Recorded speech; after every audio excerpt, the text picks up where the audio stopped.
Bueno, hoy, como estaba programado, se va a presentar ecografía cerebral.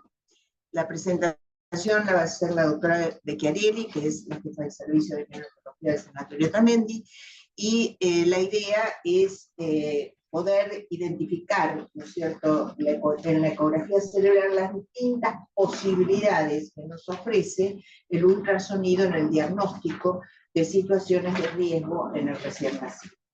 Así que, bueno, la doctora es experta desde hace años de que hace ecografía cerebral, y bueno, ella es la referente en el tema, así que muchos de nosotros sabemos mirar el cerebro, pero quizás no con la precisión y la exactitud que lo hace ella, así que te escuchamos. Gracias.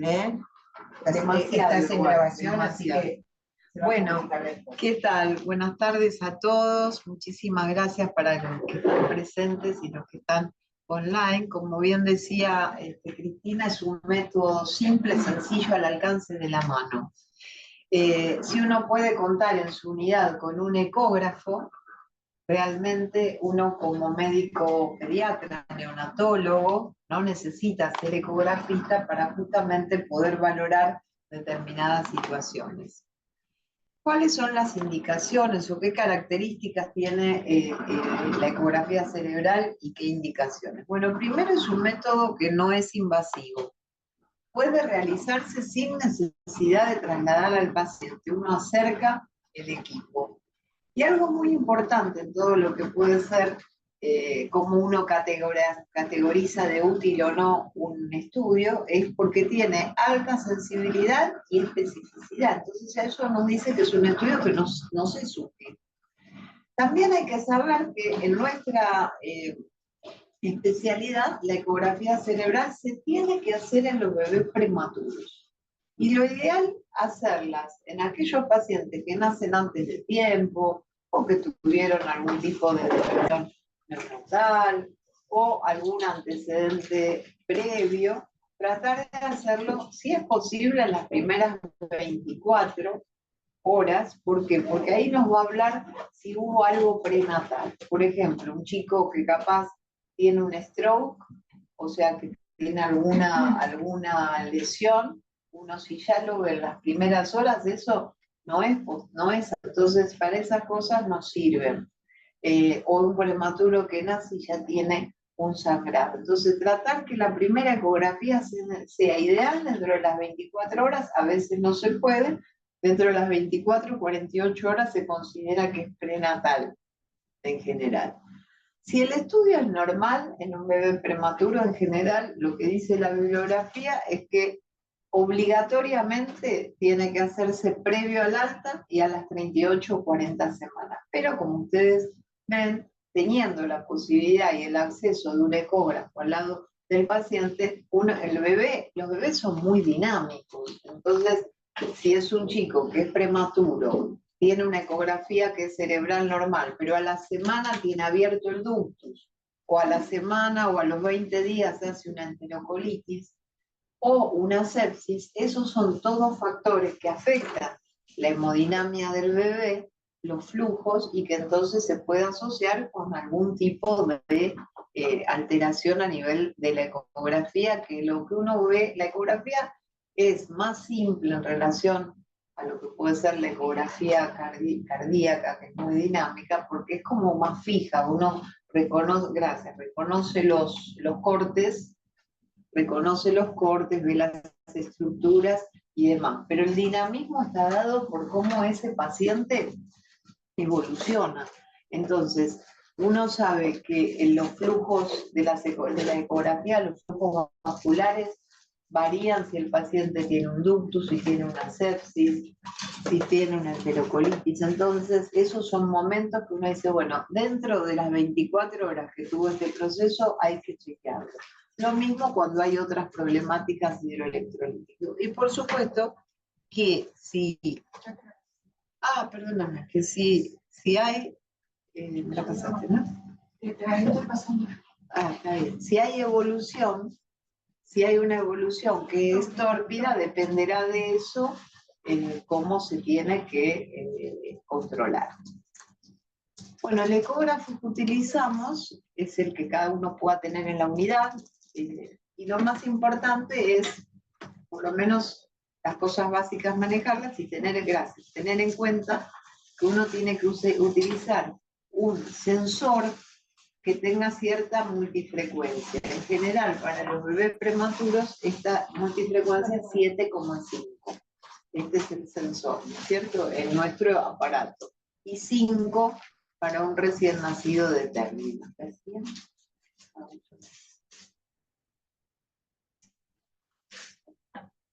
Bueno, y entonces, ¿cómo nosotros ingresamos para poder ver las estructuras cerebrales? Como cosa así práctica, con la fontanela anterior uno puede reconocer todas las estructuras perfectamente, pero no solo tenemos la fontanela anterior, sino también tenemos la fontanela posterior y la lambdoidea, que es esta, ¿no? Que es esta, la fontanela lambdoidea. Entonces son distintos puntos desde donde uno puede mirar las estructuras. Digamos que lo tradicional es fontanela anterior. Y de ahí se puede ver todo. Pero a veces, por ejemplo, que puede ser chicos que tal vez tengan una dilatación de los ventrículos, pero posterior, eso uno lo ve mejor desde la fontanela posterior y desde la lambdoidea. Pero puede verse todo desde este punto. La siguiente. Bueno, acá está el dibujito, que este es el esquemita, donde está, como ustedes ven, la fontanela anterior y el transductor, que de acuerdo al tipo de corte que uno utilice, tendrá la marquita hacia adelante para todo lo que son los, digamos, cortes axiales, y lateral para los coronales, o sea, ir mirando de delante hacia atrás. Esto es el cráneo, y ahí está la fontanela anterior, la lambdoidea, y atrás, que no sé, nos salió la fontanela posterior. La fontanela posterior en esta etapa se ve, porque si uno tiene un chico que persiste con fontanela posterior abierta, ojo que puede ser un hipotiroideo, por ejemplo, ¿no? Siguiente. Y uno siempre, que esto cuando a veces hacemos alguna ecografía, siempre uno lo dice, lo importante es hacer como una mirada general. Se pone el transductor y se mira de delante a atrás y de un costado hacia el otro sin moverlo. Entonces ahí uno ve un poco toda la estructura. Y la estructura, tener un pantallazo de todo el cerebrito a veces nos ayuda a darnos cuenta si hay algún tipo de lesión y demás. Y es importante saber que es diferente lo que uno ve en la estructura cerebral dependiendo de las edades gestacionales. A menor edad gestacional, que acá vemos 22 semanas hacia las 37, todo lo que es el pliegue o las circunvoluciones no están desarrolladas. Al mismo tiempo también ocurre desde lo funcional. Faltan las arborizaciones dendríticas, hay menos neurotransmisores. O sea, este periodo de 22 a 25 semanas es muy crítico, ¿sí? Y después también los que siguen. Por eso es muy importante todo lo que es el cuidado individualizado de los pacientitos. Cuando uno hace un estudio, tratar de no hacer ruido, no golpear, no reírnos y hablar, que es muy difícil, porque uno está como centrado en lo que está haciendo y es parte del intercambio, ¿no es cierto? Que uno, bueno, tal cosa, porque ellos todos esos estímulos sensoriales en este cerebrito que está en pleno desarrollo, realmente le afecta. Yo siempre digo que realmente el desarrollo del cerebro de los prematuros es maravilloso, porque con todo lo que pasa acá, tener chicos que la gran mayoría evolucionan bien, vamos a decir la realidad, esta plasticidad que ellos tienen es increíble. La siguiente, y acá lo vemos un poquito más detallado, las diferentes edades gestacionales, en un corte coronal y en un corte sagital. Fíjense que recién cómo la estructura del cuerpo calloso se va viendo de los núcleos de la base más a partir de la semana 31. La siguiente. Bueno, esto es simplemente lo anatómico que todos ustedes conocen, de los frontal, parietal, temporal y occipital, pero eso es lo que tenemos que tener en mente. Es muy sencillo en ese aspecto de la ecografía. Si uno sabe más o menos las estructuras anatómicas, enseguida te das cuenta de dónde tiene el problema el bebé. La siguiente. Y acá lo vemos en una maqueta, pero ya cortado, en una posición que es un corte sagital, la mitad, y acá vemos detalladamente los distintos, digamos, lóbulos, y fíjense en la línea media qué importante es cómo está el cuerpo calloso, que se está señalando. Esta zona, este orificio acá, esta zona es el septum pellucidum, que es lo que nosotros después vamos a mirar, y todo lo que es tronco, cuarto ventrículo y cerebelo. Si uno lo tiene visualizado así, que es tan sencillo, cualquiera de nosotros, sepa o no sepa de ecografía cerebral, tiene la capacidad de decir, ¿tiene algún cambio en...? Porque en ecografía cerebral, si uno capaz no tiene tanto conocimiento, no somos ecografistas, por lo menos puede ser descriptivo. Veo un área más ecogénica o veo un área hipogénica o lo que fuera en tal lado. Entonces, por eso es importante reconocer esta estructura. La siguiente. Bueno, y estos son gráficos también que nosotros mismos hemos diseñado, igual que los dibujitos estos. Para poder dar la charla, vos no podés pegar dibujitos de otros, si no tenés que pedir la autorización. Entonces, bueno. Y entonces esto es ver el sistema ventricular por dentro. Fíjense, este es el cerebrito, acá está la carita, y adentro es como se ve el sistema ventricular, con una prolongación anterior, el cuerpo, y la prolongación posterior, ¿sí?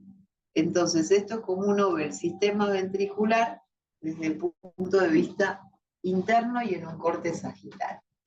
Estos son los ventrículos laterales. La siguiente, bueno, ahora de nuevo, pero con los nómeres, ahí lo ven de nuevo en un corte sagital, tenemos cuerpo calloso, septum pellucidum, están las septum pellucidum, el tercer ventrículo, que está acá, ahí, el tronco y el cerebelo, y esto es el cuarto ventrículo, ¿sí? Este es el cuarto ventrículo.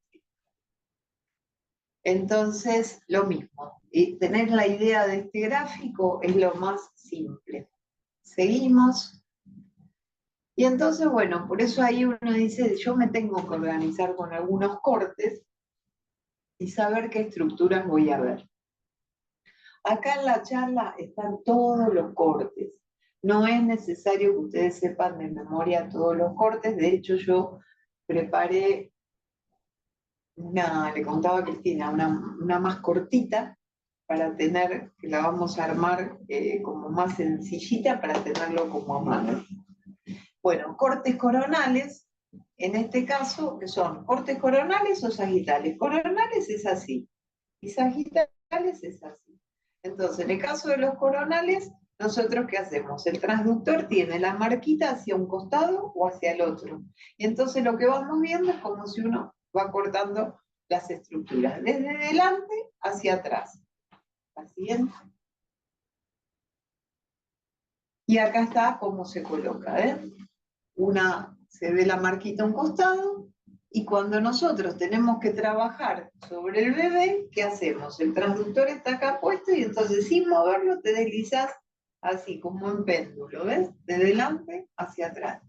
A veces lo que pasa es que uno queriendo hacer un mejor corte, uno agarra, le pone, lo saca, le vuelve a hacer. Entonces lo ideal es, si tenés un buen corte, no te muevas de ese corte sin apretarlo, porque no es necesario, muy suavecito, tic, tic. A veces, ¿qué pasa? Las fontanelas son muy chiquitas, como nos pasó, o las suturas, el hospital tenía la fontanela chiquita, o las suturas son cabalgadas, entonces ahí sí te es más difícil porque apenas te deslizás salís del foco. Así es. Y los cortes sagitales, como les decía, el transductor tiene la marquita hacia adelante. También algunos la usan hacia atrás. Yo prefiero hacia adelante, pero puede ser usada también de otra manera. El tema es que lo ponemos acá, ¿sí? Y entonces este caso se va a deslizar hacia un lado y hacia el otro. El coronal va así y este va de un lado hacia el otro. La siguiente. Bueno, ¿qué vemos en los cortes coronales? Acordate, cortes coronales, de delante hacia atrás. Así, a grosso modo de lo que venimos viendo, por supuesto, vamos a ver los lóbulos frontales, los ventrículos laterales, la prolongación anterior, los núcleos de la base, el tercer ventrículo, la prolongación posterior de los ventrículos, hasta llegar incluso hasta la fosa posterior.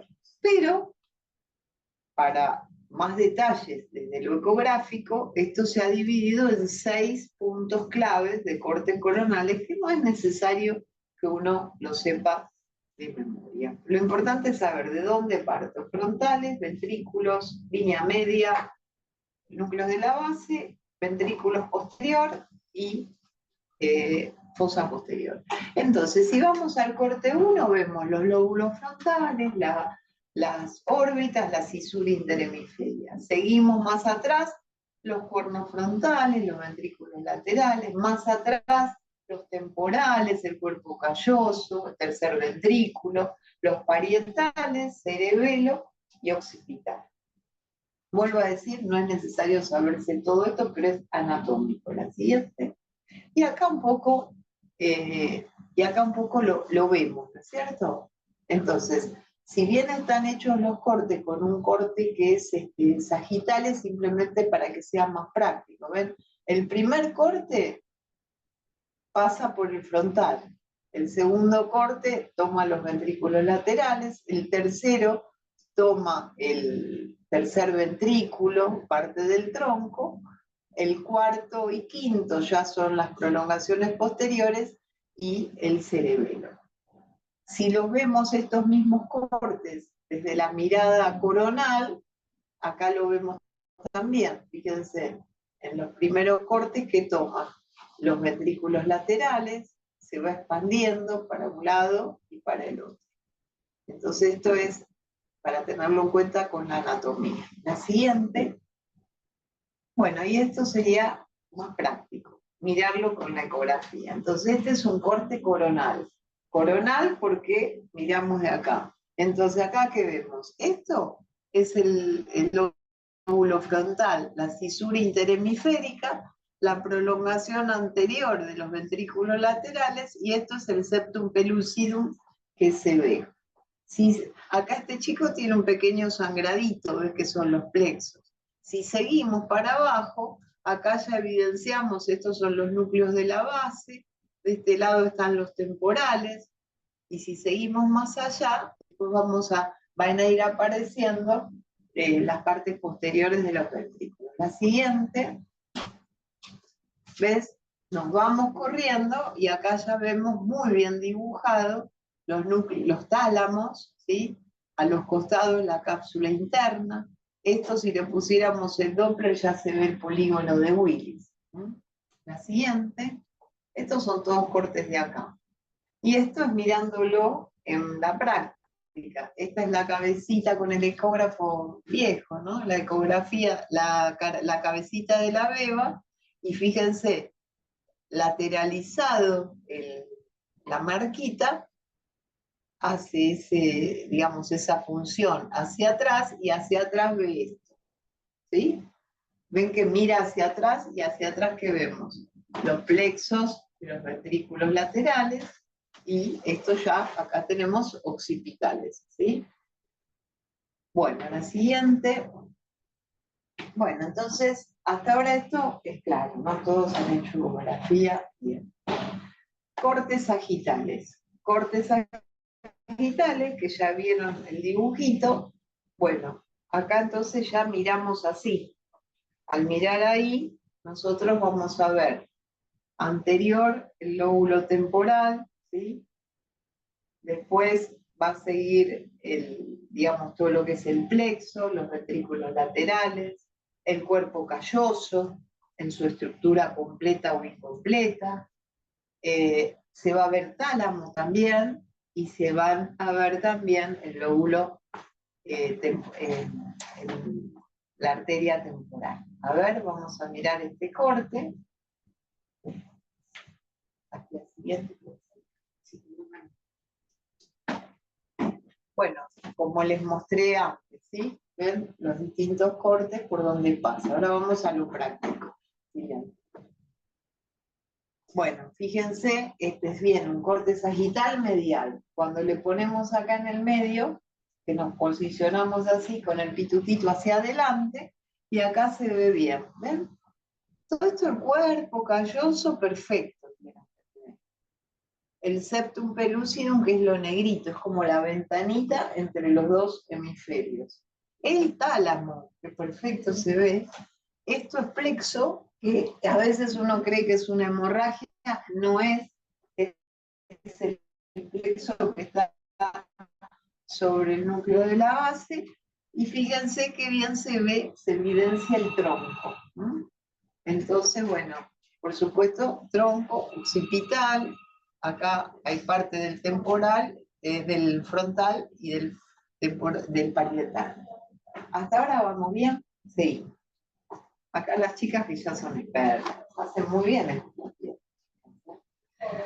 Bueno, entonces en esta misma nenita, que esta es Juana, perdona, esta es la nenita. Bueno, entonces esta bebé, entonces, fíjense, mirando hacia adelante, sin moverlo de la posición, nos vamos deslizando. Fíjense, del centro, que es lo que vimos, se desliza hacia el lado izquierdo. ¿Y qué vemos en el lado izquierdo? Vemos todo el ventrículo lateral dibujado igual que el dibujito que vimos, pero tiene, además del plexo, tiene un sangrado. Esto es un hematoma en reabsorción. O sea, esta nena tuvo una hemorragia grado 2 con sangrado intraventricular y dilatación que evolucionó perfecto. Vamos a la siguiente. Esta no es propia, es una figura de lo mismo, ¿ves? Para ver el ejemplo, cómo se ve el ventrículo, y esto es con el sangrado. La siguiente. Bueno, entonces, ¿a quién le indico ecografía transfontanelar? A todos los prematuros.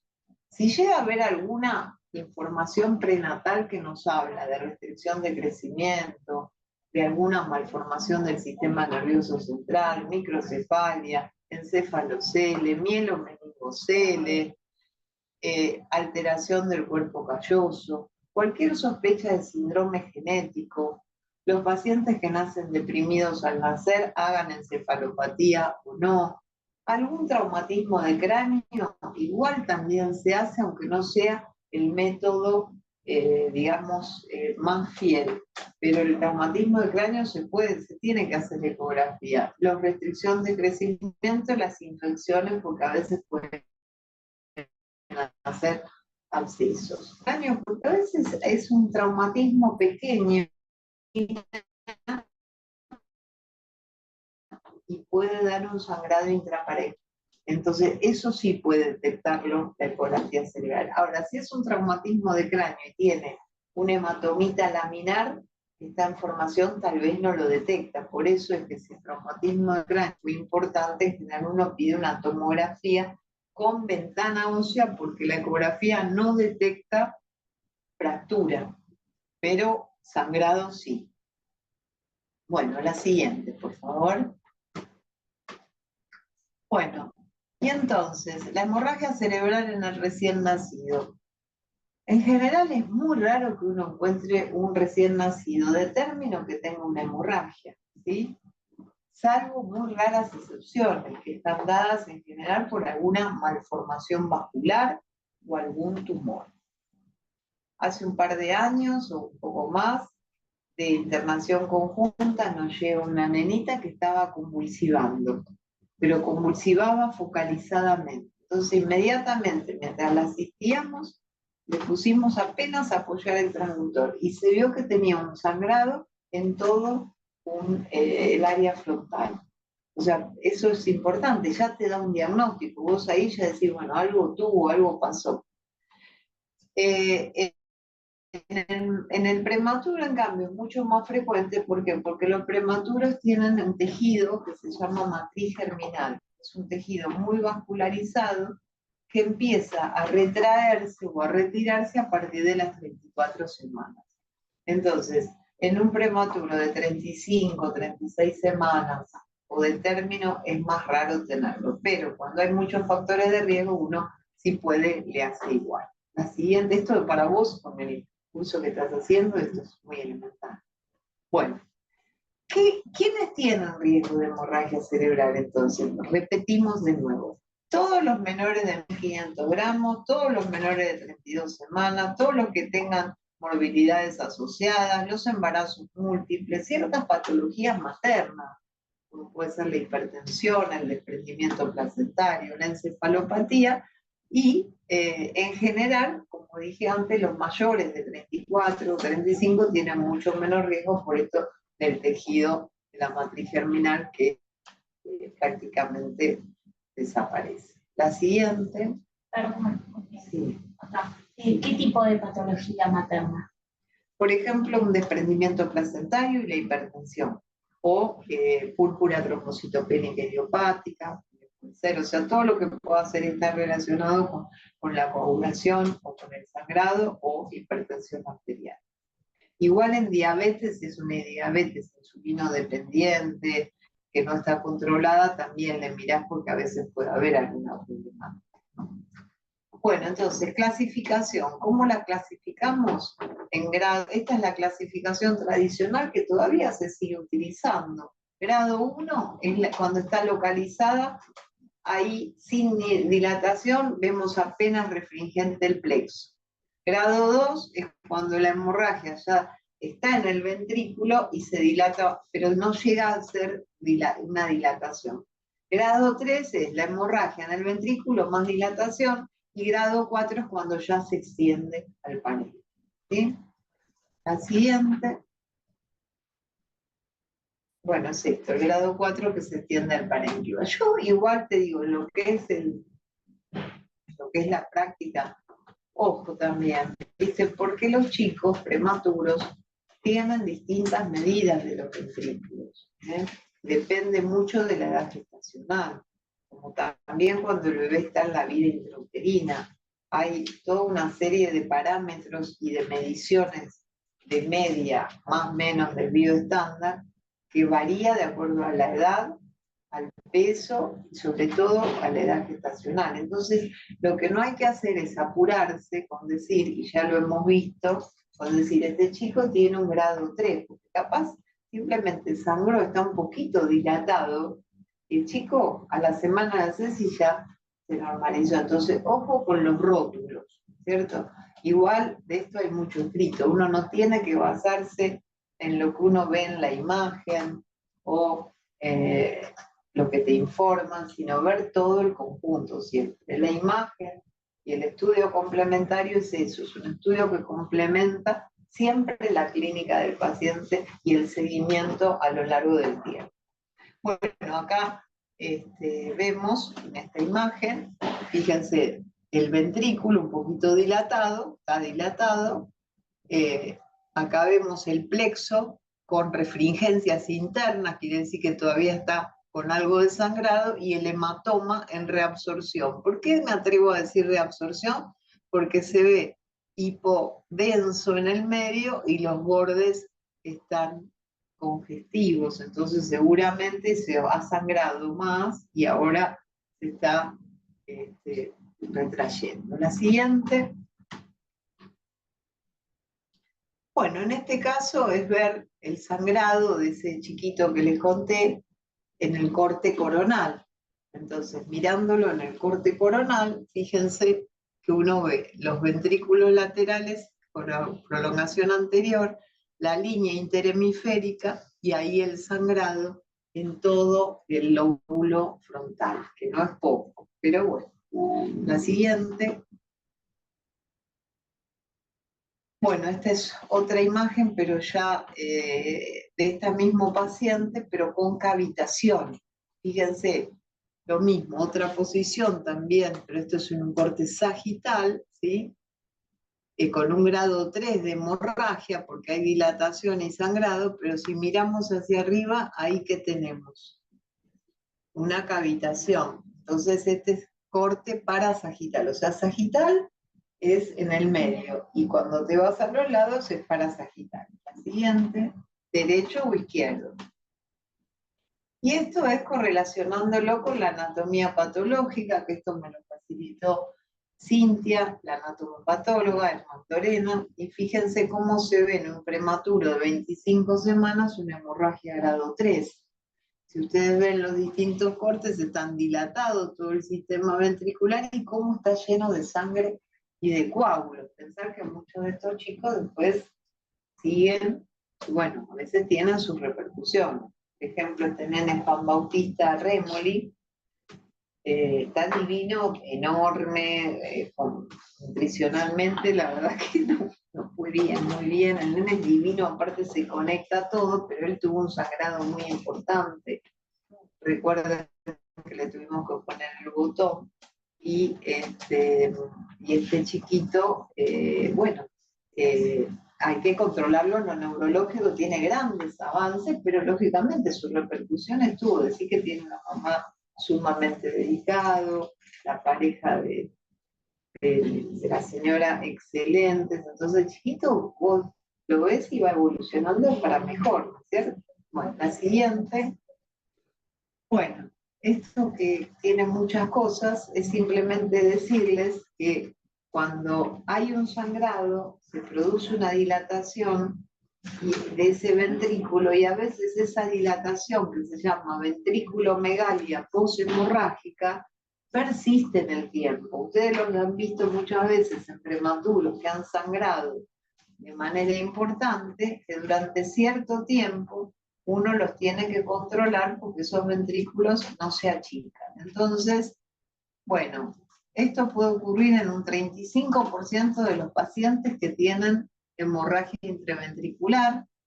En general es por un tema de obstrucción en algunas áreas que se comunican.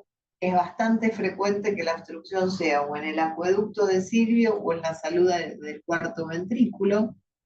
No se produce en forma aguda. Es muy raro que sangre, esto se va produciendo con el tiempo. A veces, por ejemplo, nos ha pasado, capaz un prematurito que venía todo bien, no hizo complicaciones, le hiciste las primeras ecografías, vienen todo bien, lo esperás, le haces la ecografía capaz a los 15 días y ahí te encontrás con una dilatación. Esa dilatación, salvo que sea algo anatómico, quiere decir que ese chico sangró en algún momento. Entonces ahí hay que controlar cómo están los flujos, que esa dilatación no impacte en el flujo, en las velocidades, y sobre todo que uno tiene que tratar de evitar esa presión permanente. Entonces, bueno, en esos casos uno a veces tiene que resolver hacer una punción lumbar evacuadora, ver las características de ese líquido, esperar cierto tiempo, si no, volver a controlar, y a veces uno hace 2, 3 punciones evacuadoras, y en base a eso, si uno ve que requiere esta invasividad, ya ahí hay que plantear con los neurocirujanos, porque es una buena medida utilizar un reservorio de Riemann que se coloca con el, digamos, con el drenaje hacia el ventrículo y permite de una manera menos invasiva ir haciendo las evacuaciones suficientes para que se produzca nuevo líquido cefalorraquídeo y vaya barriendo las zonas de obstrucción. En una época era muy común que se hacían punciones fontanelares, porque a veces cuando hay este sangrado, a veces se bloquea y uno no puede sacar líquido cefalorraquídeo del lumbar. Entonces, por eso es que había una costumbre que venía el neurocirujano y le hacía la punción evacuadora, pero la punción evacuadora desde la fontanela anterior, por más amplia que sea, se asocia a lesión de la sustancia blanca y entonces no es conveniente. La siguiente. Bueno, acá vemos esta ventriculomegalia secundaria, hemorragia, ¿ven cómo está dilatado? Es ese mismo ventrículo que lo veíamos, y esta es la manera de poder medirlo, o sea, medirlo desde el medio talámico hasta el techo, y si no, del medio talámico lateral hacia la pared, que ahora lo vamos a revisar. Lo importante de las mediciones, la siguiente. Lo importante de las mediciones, ¿qué es? Que se tome siempre la misma medición, la misma persona, y si no es la misma persona, las personas que lo hagan que tomen, ¿sí? Paso acá. Ya había pasado. Entonces, bueno, Ya quiero pasar. ¿ya está? Ahí está la dilatación. Bueno, entonces, tener en cuenta esto. La siguiente, si esto lo vemos en el corte coronal posterior, fíjense cómo vemos la prolongación posterior de los ventrículos laterales, los plexos todavía ingurgitados. Por ahora el parénquima de esta zona no está alterado y se sigue viendo la lesión posterior. La siguiente. Esta es una imagen, esta sí es de libro, y esta es una imagen nuestra, en el cual a veces la dilatación es tan importante que la prolongación anterior de los ventrículos laterales toma esta característica, tipo, digamos como si fueran círculos, ¿no es cierto? Como esferas. Entonces, cuanto más redondeada es esta dilatación, uno sabe que ahí hay que actuar lo antes posible.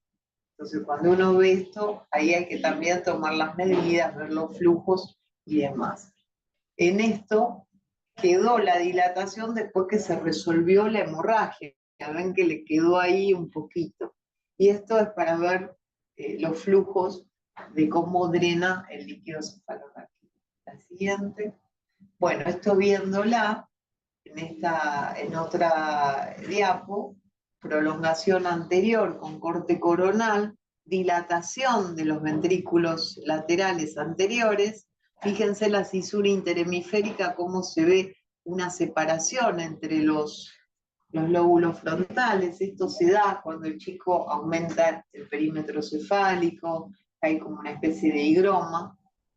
Y acá, en posteriores de dilatación, se puso el reservorio de Riham, acá está el catéter, y eso despacito, no es inmediato, empieza a drenar y ese paciente ya deja de tener esa gran dilatación a tensión. Yo me acuerdo cuando recién empecé acá, que hacía las ecografías y que le seguía a un pacientito mío con que le veía, había sido un prematuro de 1 kilo 900 gramos, yo le veía las ecografías que se los hacía re seguido, porque claro, era mi primera etapa, que sería mi única ecografía que seguiría en el tiempo, y yo le veía esta ventriculomegalia anterior. No sabía qué era, pero yo siempre, bueno, no sé si te acuerdas, no quiero dar el nombre para no. Entonces, bueno, cuestión que el chico tenía una dilatación de los ventrículos laterales, pero era algo intermedio. El bebé evolucionó bien, solo que sí, el perímetro cefálico, que esto, pero después de cierto tiempo, era una observación la que muchos de nosotros hacíamos, que estábamos en esa, comentábamos, nos preguntábamos, y después de cierto tiempo vino la clasificación, una clasificación que se hizo afuera, en la cual se tomaba en cuenta esto, que la ventriculomegalia le dieron ciertos grados y que además se asocia muchas veces en etapas escolares a déficit atencional. Este chico, que era mi ecografía, básicamente evolucionó perfecto, no tuvo ninguna problemática ni escolar ni social. La siguiente. Bueno, y entonces, ¿cómo hacemos las mediciones de estas dilataciones ventriculares? Se pueden hacer con algunos índices, como puede ser el índice de Leven y el índice de Evans. Lo mismo, no es necesario acordarse de todo, pero bueno, el índice de Leven es una distancia entre la hoz del cerebro y la pared lateral del cuerno anterior del ventrículo lateral. Se hace en el corte coronal 3, a la altura de acá, del tercer ventrículo, y uno se fija en las tablas de referencia, en las cuales para ambos más de 0,31 es un valor que habla de dilatación. En el caso del índice de Evans, es en el mismo corte, o sea, acá, en el 3, se realiza la relación entre la distancia mayor entre los cuernos frontales y los ventrículos laterales, pero teniendo en cuenta el diámetro. Y lo mismo, también tiene que ser mayor de 0,3. A ver, vamos al dibujito, y acá vemos, ¿ven? El de Evans va de un lado hacia el otro, ¿sí? De una pared a otra pared. Y entonces, de acuerdo con esto, se hace la relación o el índice con la distancia biparietal, o sea, desde acá hasta acá, y tiene que dar un valor que sea menor de 0,31. Siguiente, septum. Esto es más el evento, que lo vamos midiendo, y esto también tengan en cuenta que cuando está separada la línea interhemisférica también es bueno medirlo, porque a veces en valores más de 0,2, 0,3 puede ser lo que se llama higroma. La siguiente, bueno, acá tienen más claro el de Evans, que es el que veíamos de inicio, en el cual vieron es más o menos las mismas mediciones, nada más que en el de Evans se divide por este diámetro, ¿ves? De acá a acá, dividido este que es el biparietal de calot, digamos, del huesito al otro huesito. Siguiente. Bueno, y dentro de lo que son las mediciones ventriculares, bueno, uno puede tomar la medida del cuerpo del ventrículo lateral a nivel de la hendidura caudotalámica, que es lo que les mostraba antes, que ahora lo vamos a ver, y dilatación moderada es más de 10, más de 15 es severa. O la distancia tálamo-occipital, en este caso se consideran valores entre 8 y 25. A ver, pasamos a la siguiente. Y acá están las medidas. Esta es la primera, que es de medio caudotalámica hacia el techo del ventrículo. Esta es como una de las tradicionales. Los ecografistas la que informan en general es esa. Nosotros en general medimos más esta, la mediotalámica a la pared lateral, pero cuando hay dilatación hay que medir también el cuerno posterior. Entonces ahí uno hace hacia el cuerno posterior. Ideal es cuando hay mucha dilatación medir los tres, pero no un día medir una y medir otro. Los ecografistas, ustedes van a ver que dice PSD y PSI. Eso es la medición de la pared hacia ahí, que es esta. Entonces, caudotalámica arriba, esta es mediotalámica y esta es talamo posterior hacia la occipital.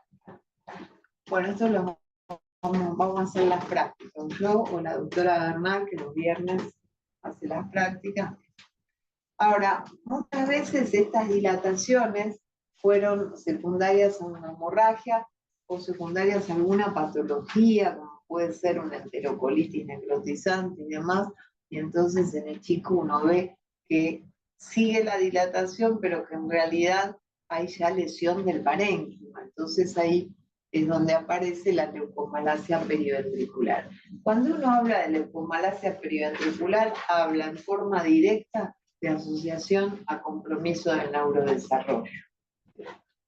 Cuando uno tiene un paciente, por ejemplo, que tiene coriomionitis, ese también es un paciente que es muy importante chequear tempranamente la ecografía cerebral, porque la coriomionitis se relaciona muy directamente a pacientes que pueden hacer leucomalacia periventricular y compromiso del neurodesarrollo. La siguiente. Y la leucomalacia periventricular también se describe en grados. El grado 1 es la ecogenicidad que persiste durante los primeros 15 días, que en general puede acompañarse de un aumento del tamaño ventricular. O sea, cuando vemos un chico que es muy inmaduro, en general, los primeros días uno ve una ecogenicidad. Eso no quiere decir que vaya a evolucionar a una leucomalacia. El grado 2 es cuando ya ven, como lo que estábamos viendo recién, quistecitos pequeños, periventriculares. El grado 3 ya es mucho más extendido, desde frontal a occipital, y ya el grado 4 son lesiones quísticas confluentes. En tantos años, por suerte uno ve pocos pacientes que tengan este grado de impacto y demás, pero bueno, a veces uno no entiende por qué un paciente que tal vez no tuvo tanta problemática puede hacer un daño o funcional o estructural, pero bueno, a veces tenés, y está descrito que a veces hay un trabajo muy grande en el cual se evalúa la incidencia de parálisis cerebral en prematuros y ecografías y dosis de corticoides. Entonces, lo que ven con sorpresa que el 50% de los pacientes que tenían parálisis cerebral tenían eco cerebral normal. Entonces, ojo, porque el eco cerebral es algo anatómico, por supuesto que es mejor tenerlo normal, pero todo lo funcional, las conexiones y demás, están. Y la otra cosa que a veces puede pasar es que capaz uno le hizo la ecografía, después el chico tuvo una sepsis, una sospecha de enterocolitis, fue tal el lío que no se llegó a hacer en tiempo y forma y tal vez tuvo algunos quistes y hubo cicatrización en el medio y vos no lo viste eso, pero después lo ves en la evolución. La siguiente.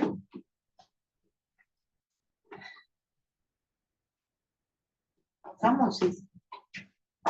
Bueno, factores que determinan la leucomalacia periventricular, bueno, acá todo lo que es lo hemodinámico, la regulación vascular, los cambios de presión, de frecuencia cardíaca, las modificaciones de la CO2, el bicarbonato, por eso sustancias hormonales, expansiones y demás, todo puede influenciar en alterar ese cerebrito con esa vasculatura tan delicada. La siguiente. Y también hay algo importante, que es que estos chicos son vulnerables en lo que es la sustancia blanca en sí.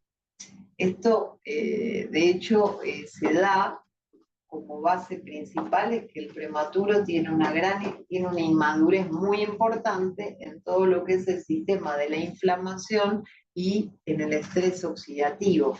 Entonces, esa alteración en la inflamación y en el estrés oxidativo repercute en todo lo que es los oligodendrocitos de la sustancia blanca periventricular, y esos chicos pueden hacer lesiones de sustancia blanca. O sea, cuando uno tiene toda esta problemática es lesiones de sustancia blanca, es retinopatía también, y tal vez es un chico que tiene una displasia broncopulmonar. Son las enfermedades propias de la prematurez asociadas a esta base fisiológica, que es alteraciones de la inflamación y del estrés oxidativo. La siguiente. Bueno, la inflamación y la infección perinatal, que es lo que antes contábamos, estos cuadros de coriamnionitis secundarios a infecciones perinatales son frecuentes de observar asociados a leucomalacia periventricular. Nos ha pasado con un paciente particular en el cual, por suerte, la anatomía de la placenta explicaba la coriamnionitis severa que tenía y que explicaba un poco la evolución neurológica de ese paciente. En general, ¿por qué se da? Por esta inmadurez, pero en realidad es un desbalance de las sustancias pre- y proinflamatorias. Y esta lesión se asocia directamente al compromiso del neurodesarrollo y la mayoría de los cuadros es paraplegia espástica. Siguiente. También los factores metabólicos tienen que ver con la leucomalacia periventricular. Entonces, por ejemplo, las alteraciones de la glucosa, tanto sea para baja glucosa como para hiperglucemia. Entonces, y sobre todo cuando esas alteraciones de la glucemia se dan en forma recurrente y que persisten en el tiempo. Algunos de nosotros, casi todos, debemos tener algún paciente que tiene una lesión y un compromiso en el neurodesarrollo y el único antecedente fue que la dificultad de regulación de la glucosa. Incluso esto, aunque sean chicos de término, ¿por qué uno estaba tan preocupado por el bebito que dimos de alta con esa hipoglucemia? ¿Cierto? Y aquí se da porque hay un exceso de glutamato extracelular que se describe como tóxico y ellos actúan a nivel del desarrollo de los oligodendrocitos de la sustancia blanca. La siguiente. Y acá se ve en la anatomía patológica, también facilitada por Cintia Mandorena, cómo se ven las lesiones quísticas, fíjense, periventriculares, estas zonas de orificio, que son las lesiones de quiste por leucomalacia. La siguiente.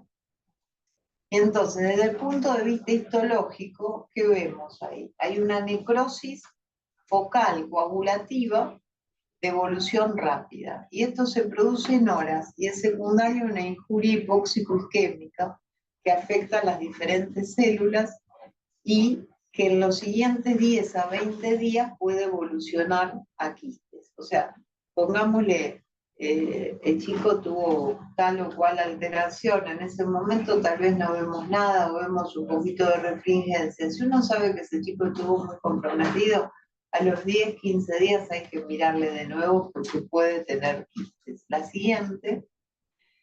Y otra forma difusa que está caracterizada por el compromiso ya de los astrocitos, donde se ven alteraciones, digamos, nucleares, también de los oligodendrocitos, pero en este caso es poco probable que evolucione de forma de quistes. En general es como un edema que uno puede ver en estos pacientes. La siguiente. Y bueno, y acá vemos la expresión máxima en este paciente, fíjense, quistes enormes, zonas hipoecoicas, rodeadas de zonas más densas, esto es una leucomalacia periventricular quística. La siguiente. Esta es su expresión, esta diapositiva me la facilitó la doctora Ocio. Esta es una mirada desde la lambdoidea, ¿sí? De unos pacientes que tuvimos acá internados, en el cual, fíjense, la extensión de los quistes y la confluencia, ¿no? Siguiente. Bueno, y no todo, no siempre, digamos, es todo en las áreas más comunes, sino también hay que mirar, cuando uno hace el corte coronal posterior, hay que mirar con el transductor mirando un poquito más hacia atrás. ¿Por qué? Porque a veces los prematuros pueden tener hemorragias de fosa posterior, y no es tan infrecuente, puede ir del 3 al 20%. La siguiente. Bueno, es muy importante que uno, para evaluar la parte vascular, a ver si está funcionando bien toda la vasculatura, vea y mire cómo están los flujos, que eso todos ustedes ya son expertos, y es la medición de lo que se llama como índice de resistencia. Para eso, ¿qué hay que hacer? Hay que colocar el Doppler en el aparatito, en el ecógrafo, ubicar la función de flujo, corte sagital, y se busca la arteria cerebral anterior. Ahí se posiciona y entonces podemos calcular el índice de resistencia restando la velocidad sistólica máxima menos la velocidad diastólica, dividido la velocidad sistólica, pero te lo da directo el aparato, ¿no es cierto? Y el área bajo la curva refleja el flujo sanguíneo cerebral y uno puede tener idea de lo que está viendo. O sea, sobre todo en estos chicos que capaz nacen son múltiples, madre hipertensa, internada en terapia, medirle el flujo al bebé cerebral es importante, porque capaz uno ve que no tiene diástole, o ve muy bajito el flujo, entonces ya uno sabe que ese chico vino con cierta repercusión. La siguiente. Y el índice de resistencia varía entonces, según la edad gestacional, según si el paciente tiene apnea, ductus, enterocolitis, hidrocefalia. Me acuerdo cuando preparaba esta charla que un autor latinoamericano, un médico latinoamericano, tenía una tesis que había hecho, que había hecho, toda la tesis era el ductus, o sea, que haría hemodinamia, el ductus y su repercusión en el índice de resistencia en el prematuro. Una tesis enorme, te digo, pero bueno, interesante. Estos son los valores que se consideran normales, entre 0,70 a menos 10, 0,10, para el de término y 0,75 más menos 0,12 para el chico prematuro. La siguiente, las resistencias vasculares cerebrales son más altas en los bebés chiquititos y la velocidad aumenta en base a la edad gestacional. Acá tenemos a la experta.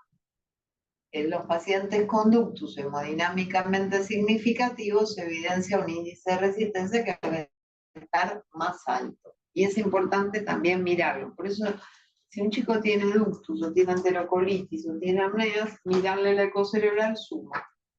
La siguiente, bueno, y acá vemos cómo es la medición. Fíjense, cuerpo calloso, se pone el Doppler anterior en la cerebral anterior y acá están las ondas, sístole, diástole y la medición. Pico de diástole, pico de sístole y que automáticamente nos sale el cálculo en el aparatito. Bueno, ¿qué pasa con la encefalopatía hipóxico-isquémica? La encefalopatía hipóxico-isquémica, por suerte, es poco común, pero la incidencia en general en todos lados, mundialmente, es 1 en 3.000 casos, en 3.000 nacimientos. Siempre está relacionado con factores perinatales, factores propios de la madre, de la placenta, del recién nacido. Y actualmente, como ustedes saben, y Vivi siempre les da la charla, contamos desde hace muchos años con la posibilidad de un tratamiento dentro de las primeras 6 horas, la hipotermia corporal total, que lo que hace es bajar el metabolismo para que no se siga desarrollando la cascada inflamatoria que genera finalmente la injuria. Por eso es fundamental que uno tenga el control de la eco cerebral, qué flujo tiene y el monitoreo cerebral. Las características clínicas todavía hoy se sigue usando el mismo esquema de hace años de Sarmat y Sarmat. La siguiente. Bueno, ¿qué vamos a ver nosotros en un paciente con encefalopatía hipóxico-isquémica? Si es importante, vamos a ver edema cerebral. Es una gran ecogenicidad difusa y en todo el parénquima, pero uno, ¿viste? A veces uno dice muy ligero, tiene edema. No, ojo, edema es esto, difuso, desdibuja surcos, desdibuja estructuras anatómicas, los ventrículos están colapsados, hay compromiso vascular, y esto habla de lesión córtico-subcortical. O sea, ojo con que a veces uno diga, no, sí tiene edema, así como a la ligera, no, esto es el edema real. Ahora, también puede haber ecogenicidad en algún lugar puntual, en chicos que fueron asfixiados. Los núcleos de la base es un lugar donde es muy importante mirar, porque esto se asocia a lesiones del sistema piramidal, extrapiramidal muy importantes. Y también puede haber hemorragias, infartos, atrofia, quistes, etc. La siguiente. Y bueno, y acá tenemos como la máxima expresión, ¿cierto? Que esto es, fíjense, lo ecogénico difuso, pero ya con zonas quísticas que se extienden en todos lados. Esta fue la evolución de una encefalopatía hipóxico-isquémica en su máxima expresión. La siguiente.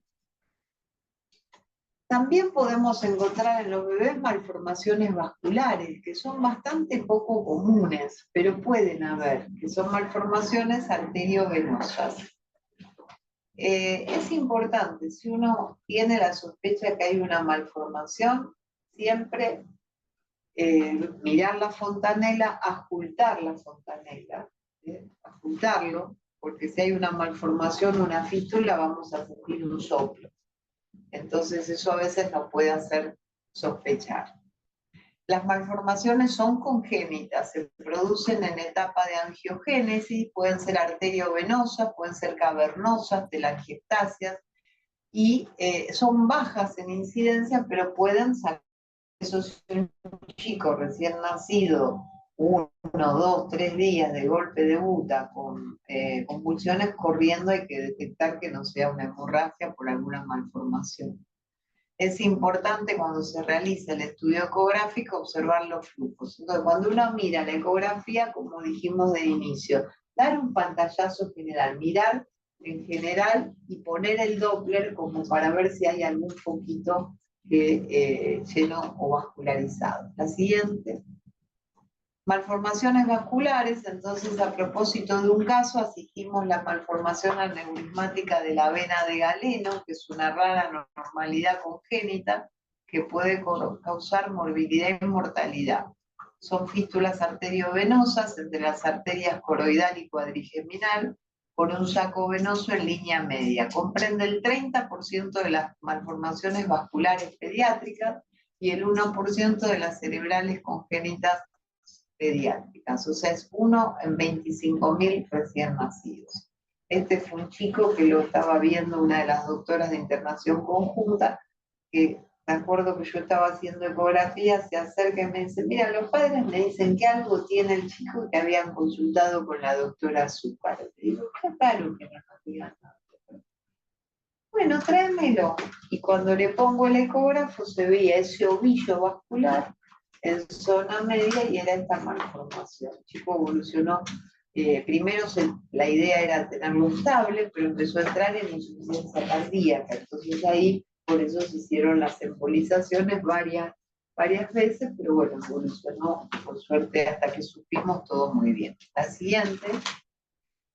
Esta malformación se desarrolla durante la 6ª a 11ª semana del desarrollo embrionario, como una vena prosencefálica embriogénica persistente. Puede causar, bueno, esto de la falla cardíaca y además se ve un alto gasto cardíaco con disminución de la resistencia y el flujo de sangre en la lesión. La siguiente, y esta es la imagen cuando le hicieron la angiografía, ¿no? Fíjense lo que es ese saco y esta vena gigante que está dando, ¿no? La siguiente. Bueno, ¿qué pasa con los quistes de plexo coroideo? Que 2 por 3 uno encuentra quistes de plexo coroideo. En realidad los quistes de plexo coroideo, si se detectan en etapa prenatal, muchas veces se han visto asociados a malformaciones de ahora es raro que un quistecito chiquito, y también a enfermedades trisómicas, a trisomías. Es raro que un quistecito chiquito tenga tanta repercusión, pero hay que tenerlo en cuenta. Los plexos coroideos son un epitelio secretor, productores de líquido, cefalorraquídea, como ya saben, se localiza en todo el sistema ventricular, son ahí como blanquitos, ecogénicos, y se pueden ver ya desde la 9ª semana de gestación.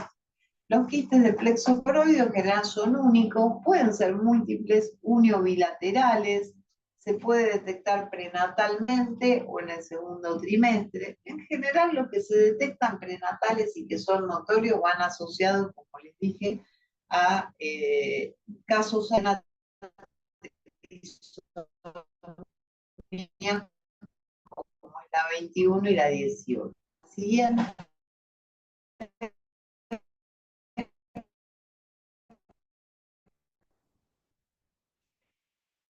Hiperrefringente, y este era así, un chico con una trisomía incompatible con la vida. La siguiente. Bueno, y no nos podemos olvidar de malformaciones típicas de línea media, como puede ser la genesia del cuerpo calloso. Entonces, por eso es tan importante hacer el corte sagital. Por ejemplo, a ver, este chico que tiene el FLAP, ¿ya le hicieron la ecocerebral? ¿Qué más pasó? Por ejemplo, un paciente que tiene una fisura labio-alveolo-palatina, lo primero que tenés que hacer es una ecografía cerebral, porque con la ecografía, justamente todo lo que es lesión de línea media va asociado a alteración del desarrollo del cuerpo calloso y malformaciones cardíacas tipo tronco. ¿Le hicieron el control cardiológico? Alteraciones de la hormona de línea media. Y bueno, en lo funcional, la doctora volvió de vacaciones, pero así en lo funcional, todo lo que es el neuroeje. ¿Le hicieron la parte cardiovascular? Sí, ¿todo normal? Bueno, hoy por favor le hacemos la ecografía cerebral. Entonces, fíjense cómo ve uno esto. Ve toda la estructura, pero no ves el desarrollo completo. Acá se evidencia septum pellucidum y esta se evidencia la parte posterior del cuerpo calloso. Es parcial, pero en realidad el diagnóstico concreto de agenesia total o parcial lo da la resonancia porque es tridimensional, pero cuando uno ve esta imagen, esto es agenesia. La siguiente, bueno, esta es alguna de las bibliografías consultadas, y bueno, esperamos las preguntas. Bueno, excelente, gracias. Se controlan más o menos dentro de un mes, sabíamos. Mira, en general acá muchas veces ustedes ven que podemos llegar a ver algunos quistecitos de plexo. Estos están dados por una separación de lo vascular del plexo que va entrelazado. En general, con uno lo controla a los 15 días y demás ve. Si ese quistecito se mantiene estable, no tiene ninguna connotación, pero estar atento a que no tenga otra cosa agregada, sobre todo cuando son bilaterales y tienen un tamaño, digamos, que no es 1 milímetro o 2, ya son, cuando tienen más de 3, 4 milímetros, son los que tienen que estar más atentos. ¿Y tienen chance de malignizar?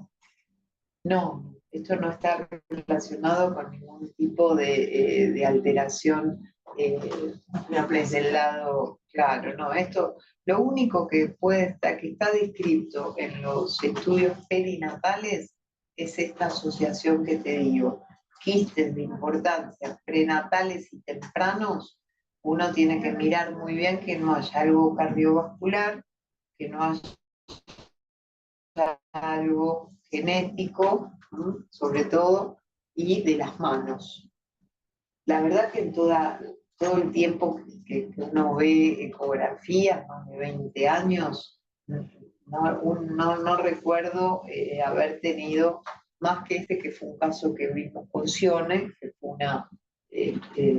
fue una trisomía que no llegó siquiera al nacimiento, ¿no? Así que bien. ¿Qué otra cosita me cuentan? Yo quería hacer algunos comentarios. Adelante.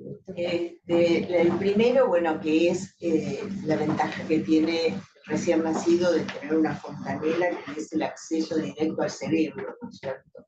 Y que nos permite una evaluación muy clara de una estructura que tiene la gran ventaja de ser estática, excepto cuando uno mira los flujos que se mueven, pero el resto del cerebro es una estructura estática.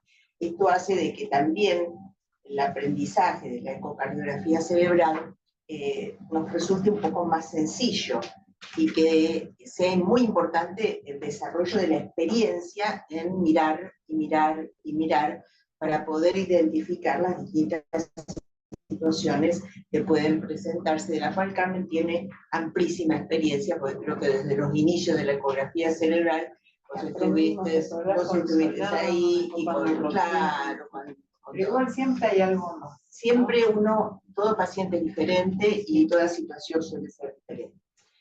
Con respecto a la ecografía pulmonar, que la vamos a ver la semana que viene, lo vamos también a grabar y lo vamos a publicar en YouTube y en las redes, con la idea de que todos tengan acceso y que de esta manera el tema focus que hoy en día está tan difundido tiene que ver con el diagnóstico en ecografía cerebral, el diagnóstico en ecopulmonar, pero también ecocardía.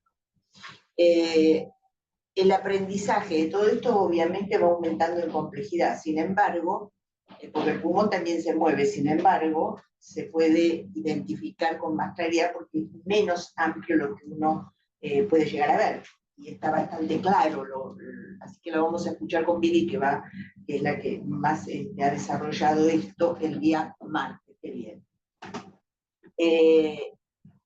La idea del eco cardíaco, que a todo el mundo le parece difícil, en realidad se trata de práctica también, y poder identificar las ventanas y los switches. Una vez que se identifican las estructuras, es mucho más difícil medirlas. Por lo tanto, es fundamental sentarse a mirar las estructuras, identificar en el corazón las distintas partes del corazón y ubicarse anatómicamente donde está el corazón.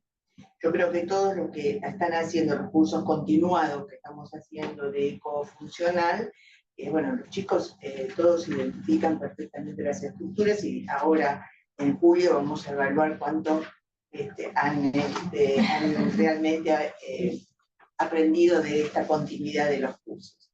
Así que creo que todo se puede aprender y que con esto completaríamos lo que es la urgencia en el neonato, ¿no? El focus está destinado a resolver la urgencia, la hemorragia cerebral masiva, el neumotórax, el derrame pleural, el taponamiento cardíaco, la obstrucción arterial del chico que viene de la calle con un shock, ¿no es cierto? Y resulta que está coartado, y uno le puede poner una prostaglandina y esperar tranquilo al cardiólogo. Y por supuesto la citis, bueno, que ya se da de forma más progresiva y menos violenta. Y por supuesto acompañar también al uso de ciertos procedimientos. Hoy en día a nadie se le debiera ocurrir hacer una punción vesical sin constatar que la vejiga tiene orina. Se consideraría una iatrogenia. Por lo tanto, creo, después de esta charla tan extensa, excelente y con todas las imágenes, bueno, tenemos realmente un approach muy importante de lo que es ecocerebral para seguir evolucionando en lo que es el aprendizaje del futuro. Todas las guardias de todos los servicios de complejidad 3B debieran tener un cardiólogo, un neonatólogo donde no hay cardiólogo, eso quise decir, debiéramos tener un neonatólogo entrenado para poder resolver situaciones de emergencia, que es lo que cubriría el focus, el SAFE, que es el de salvar vidas. No, yo solo quería decir que la ecografía cerebral, siempre lo que hemos hecho con esto es transmitir de uno a otro, y hay un montón de nosotros que hacen perfecto ecografía y que las logran excelentes cortes y demás, que como mucho puede surgir alguna duda con la cual uno lo intercambia y demás, pero lo importante es mirar más o menos estos 2 o 3 cortes principales, coronales y sagitales, e identificar las estructuras. Eso lo podemos hacer sin más que algunos pocos conocimientos, pero sí, como comenta Cristina, el hecho de, ante una determinada situación aguda, como pueden ser convulsiones, un paciente asfixiado, un desprendimiento placentario y demás, o una malformación, tratar de hacerlo dentro de las primeras 24 horas, porque nos habla de lo que pasa en el perinatal. Nada más. Bueno, muchas gracias.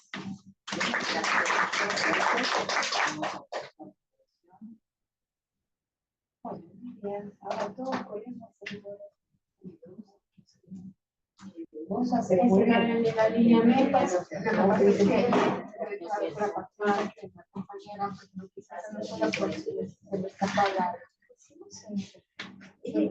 Pero está bien, o sea, pero está bien, o sea, ya que alguien se siente insegura. Porque lo que pasa es que siempre tiene muy buena disposición a hacerlas, entonces si tenés manualidad, o sea, se desarrolla. Buscando no tenía nada, pero no tomé. Bueno, gracias. Excelente, gracias. Bueno, gracias.